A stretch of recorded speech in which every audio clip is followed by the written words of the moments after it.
અમે આ દિનેશભાઈ સાવલિયાની ત્યાં કેરી લેવા આવ્યા છીએ અને ધરમપુરની કેરી છે, બહુ ફળ સારું છે.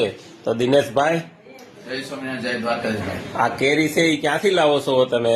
આ કેરી છે ને આપણે ધરમપુર પાસે કોસિંગપડા ગામ અને સનાતન નિસર્ગ ધામ ચાંસમાંડવા ગામમાં આવેલું છે.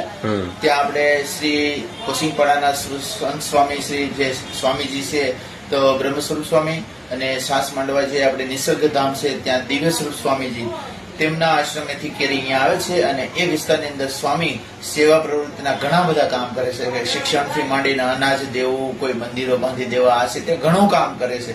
તો એ લોકો અમારે ત્યાં જે એની ઘરની વાડીની મતલબમાં કેરી છે અહીંયા મૂકી જાય છે અને અમે અહીંયા એને વેચી દઈએ છીએ આપણા ગ્રુપમાં, કે આપણે ગ્રુપ બહુ બધું છે તો એ ગ્રુપ વાળા બધા લઈ જાય અને એ જે કઈ પૈસા આવે છે તે બંને સ્વામી એ વિસ્તારની અંદર સેવા પ્રવૃત્તિની અંદર વાપરે છે અને સારું કાર્ય કરે છે. તો અમે એમની સાથે આટલી નાની એવી સેવા અમે પણ કરીએ છીએ કે જેથી કરીને એની કેરી અહીંયા આવે તો અમે લોકોને સુધી પહોંચાડી શકીએ અને કેરી સારી આવે છે, લોકો ખાય છે. 6થી વાર આવી છે તો આપણે આવું કામ કરીએ છીએ સાથે કે આપણાથી બીજું કઈ નહીં થઈ શકે પણ આટલી સેવા તો થઈ શકે ને કે આપણે વેચી દઈએ એમનો માલ જે આવ્યો છે તે. બરાબર. આમાં તમે કઈ નફો નથી લેતા? અમારો આમાં કઈ નફો, મારું ઘર છે, મારા ઘરે ઉતારે છે અને અમે આપણો ભાઈબંધ મિત્ર હોય એને આપી દઈએ અને એ બધા પૈસા જે આવે એ સ્વામીને અર્પણ કરી દઈએ અને સ્વામી એ વિસ્તારની અંદર ગરીબ પ્રજા પાછળ વાપરે છે, આદિવાસી વિસ્તારની અંદર દીકરીઓ પાછળ.